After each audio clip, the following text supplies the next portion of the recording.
अब मैं आपको विस्तार से बताती हूँ कि सावित्री ने अपने पति सत्यवान की मृत्यु से पहले जो व्रत किया वह कैसा था, उसकी विधि क्या थी और उसका गूढ़ तात्पर्य क्या है।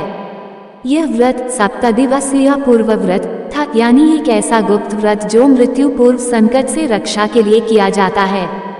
इसे आज भी कुछ विशेष तपस्विनी स्त्रियां करती हैं, पर आम लोगों को इसकी जानकारी बहुत कम है। ट्राइडेंट साइन सत्यवान सावित्री का पूर्वव्रत विस्तार से वर्णन।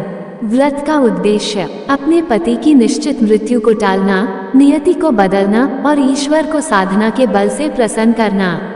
सूर्यास्त व्रत की संपूर्ण विधि। कैलेंडर व्रत की अवधि कुल 7 दिन, जिस दिन पति की मृत्यु होनी है उसके 6 दिन पहले से प्रारंभ। अंतिम दिन को निर्णायक दिन माना जाता है। हर दिन की पूजा और साधना विधि। राउंड पुष्पिन स्थान, घर में तुलसी या वट वृक्ष के पास। अगर वट नहीं है तो एक चित्र या छोटा पौधा भी रख सकते हैं। 7 श्लोक प्रतिदिन नियम। सुबह ब्राह्म मुहूर्त सूर्योदय से पहले स्नान कर स्वच्छ वस्त्र धारण करें, सफेद या पीले वस्त्र। व्रत का संकल्प लें। मैं सावित्री व्रत कर रही हूँ अपने पति की दीर्घायु हेतु। हे भगवान, मुझे शक्ति दो, मेरी भक्ति स्वीकार करो। पूजन सामग्री: दीपक, अगरबत्ती, चावल, रोली, कुमकुम, जल कलश, फूल, तुलसी पत्ते, नारियल, पीली मिठाई।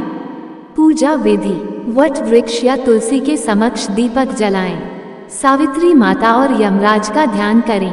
पति की दीर्घायु के लिए प्रार्थना करें।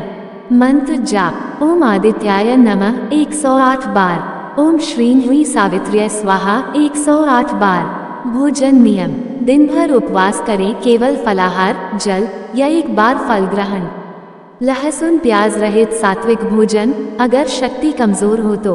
अन्य नियम: मौन व्रत का पालन करें जितना संभव हो। पति के चरण स्पर्श कर आशीर्वाद लें। हर दिन संध्या को सावित्री सत्यवान संवाद की कथा सुने या पढ़ें।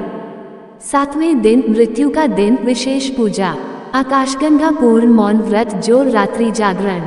इस दिन सावित्री ने पूरे दिन मौन रखा। वट वृक्ष के नीचे दीपक जलाकर पूरी रात बैठी रहीं। उन्होंने यमराज का आह्वान किया और तर्क, भक्ति और श्रद्धा से उन्हें पराजित किया।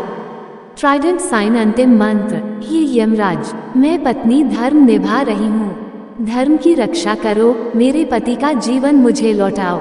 1 इस व्रत की महाशक्ति। यह व्रत मन, वचन और कर्म की शुद्धता पर आधारित है। इसमें संकल्प, श्रद्धा और आत्मिक साधना सबसे ज्यादा महत्वपूर्ण है। यह व्रत बताता है कि सच्चा प्रेम और तपस्या मृत्यु तक को हरा सकते हैं। चेरी ब्लॉसम आज के लिए ये क्यों प्रासंगिक है?